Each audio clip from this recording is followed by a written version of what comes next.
Após uma semana desaparecido, eu finalmente voltei.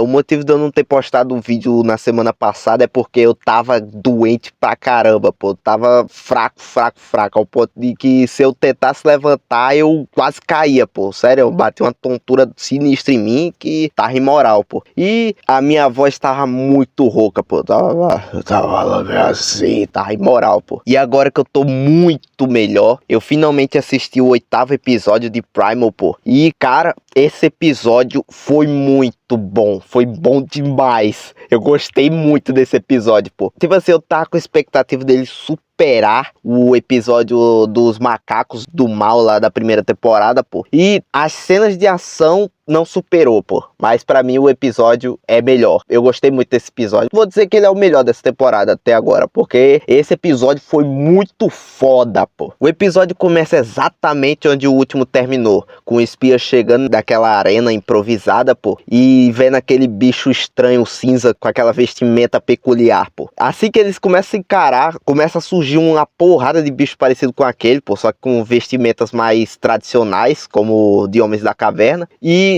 o bicho então pula dentro da arena, pô, começa a rugir que nem um maluco lá segurando a lança. Entra um velho, pô, um ancião daqueles bichos com uma coroa na mão e ele fica lá encarando o espia e aquele bicho e coloca a coroa em cima de uma espécie de altar, pô, um negócio assim. E aí os outros bichos que tá em volta empurram o espia assim de surpresa, derrubando ele na arena, pô. E aí começa o quebra-pau, pô. O bicho vai com tudo pra cima do espia, pô. E o bicho luta bem, pô. O bicho é tipo um artista marcial das cavernas, pô. Ele consegue pegar o espia de surpresa, pô. Joga ele pra cima com tudo assim e perfura ele com a lança, pô. Mas aí o espia pegando ele de surpresa sem querer, pô, porque o espia é um morto-vivo, pô, e isso não é nem de perto o suficiente pra matar ele. O espia vai lá, pega ele, joga que nem bosta na parede, pô. O bicho vai pra cima do espia de novo, agora sem a lança. Consegue até acertar o espia, pô, porque o bicho luta bem, pô, é sério, esse bicho luta bem, pô. Mas aí o espia vai lá, morde a mão dele e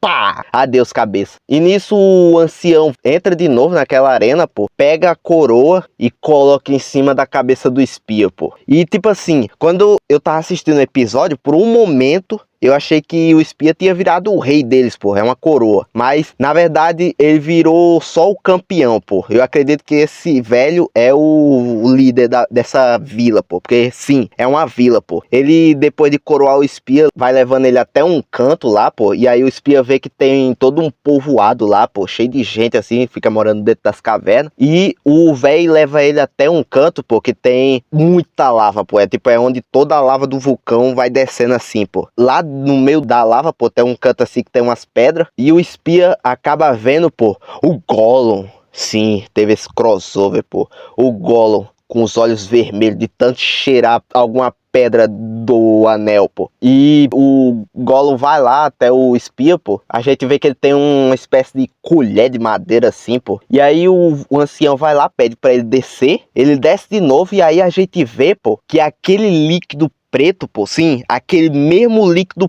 preto, pô, que os macacos bebiam lá na primeira temporada, pô, ele estranhamente fica circulando pela lava do vulcão, pô. E como é que eu tenho certeza que é aquele líquido? Bem, porque o espia se lembra exatamente desse acontecimento com os macacos, pô. E quando o espia bebe esse líquido, pô, o cara não vira o Hulk por pouco, pô. Os olhos dele começam atrás como se fosse pegar fogo, pô. E aí ele fica bombado, pô. O bicho fica cheio.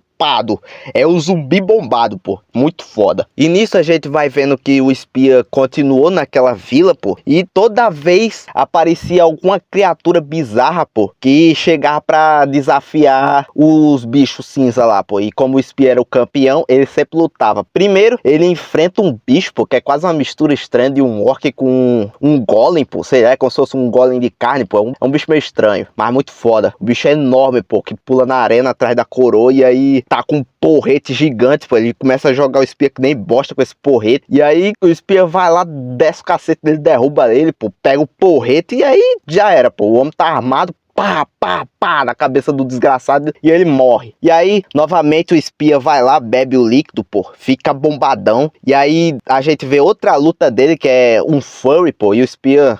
Furry, pô, pelo amor de Deus, o espia vai lá solo furry bem rápido. E aí, ele bebe o líquido de novo, pô, e cada vez mais que ele bebe o líquido, é quase como se ele fosse um cachaceiro, pô. O cara quase como se ele tivesse viciado. Ele vai bebendo assim, ele vai ficando feliz assim, pô. Vai ficando brabo assim, shapeado. É a trembolona, pô, é trembolona. E aí ele enfrenta mais alguns inimigos, porque tipo um macaco que usa um martelão, pô, mas um macaco burro, lento, leva 2 furadas e morre, pô. E aí em um determinado momento, um homem, quase um escocês, pô, o cara parece, sei lá, um viking assim, pô, é um cara muito foda, pô, e começa a tocar uma guitarra sinistra na hora que ele chega, pô, é muita aura. E ele vem montado num pterodáctilo, pô. E aí ele entra na arena, pô, esfaqueia o espia e tipo assim, ganhei.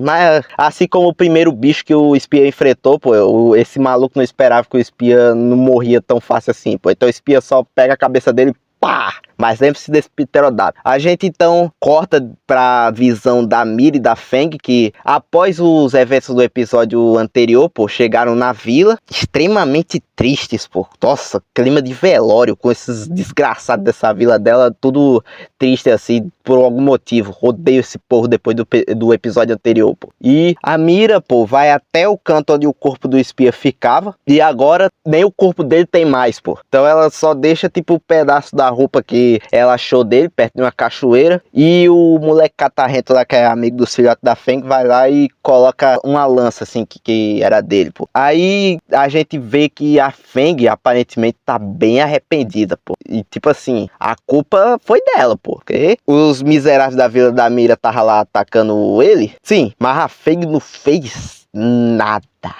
nada pra ajudar o espia, pô. Isso me deixou puto demais. E eu acho bom ver que ela tá arrependida de ter feito isso com o próprio amigo. Mas então a gente vê que a Mira finalmente tá dando à luz a sua filha com o espia, pô. E acaba cortando de volta pro espia e meio que ao mesmo tempo, pô, o espia acaba tendo umas visões estranhas com a Mira, tipo, visões mesmo, tipo, quando ela encontrou ele, assim, pela primeira vez, assim, quando ele já era zumbi, e dela tendo a filha dela, pô. Enquanto a Mira acaba tendo visões do espia lutando lá naquela arena no canto vulcânico, pô. E aí, tipo assim, o espia vai lá, vai até o pterodáctilo, pô, solta o pterodáctilo e resolve voltar até a vila, pô. Ele então chega lá e vai caçando a casa da Mira, pô, e quando encontra, ele fica bem feliz, pô, a Mira tá dormindo. E uma coisa que eu fiquei bem feliz também, pô, é que o espia, nesse episódio, pô, após o episódio anterior, ele tá extremamente expressivo, pô. Ele não tá mais com aquela cara de morto, estranho, porque ele ficava, que era os olhos arregalados assim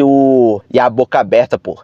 Ele ainda fica com a boca aberta, mas agora bem menos, pô. Ele tá bem mais expressivo, ele tá bem mais humano nesse episódio, pô. Gostei muito disso. E enquanto olha a Mira, pô, ele vê que a filha dele realmente nasceu, pô. E, nossa, o homem fica extremamente feliz quando vê isso aí, pô. Porque até dá um estalo assim na cabeça dele que ele percebe que a Mira já tinha mostrado que ela tava grávida, pô, pra ele. Só que ele ainda era zumbizão, lerdão, não lembrava de quase nada direito, pô. Então ele não associou a informação. O problema é que, tipo, a Mira acorda bem nessa hora, pô. O espia foge da vila, mas a Mira acaba vendo, assim, pô, ele aos poucos, tipo, ela vê ele fugindo assim da janela e vê que ele tá voltando assim com o pterodáctilo, pô. E aí a mulher fica determinada, pô. Ele tá vivo.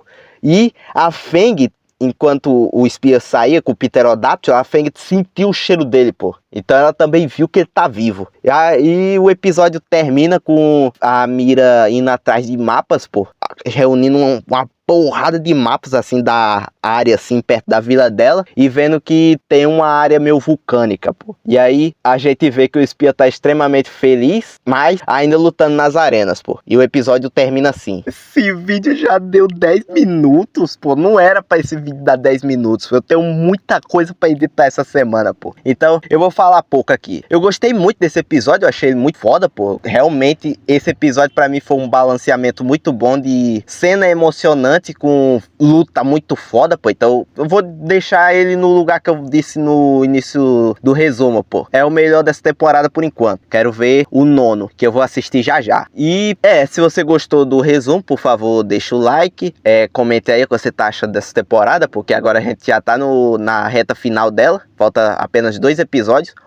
Na verdade. E, por favor, se inscreva. Mas é isso. eu vou ficando nessa. Esse vídeo tá muito longo e não devia ser. Falou!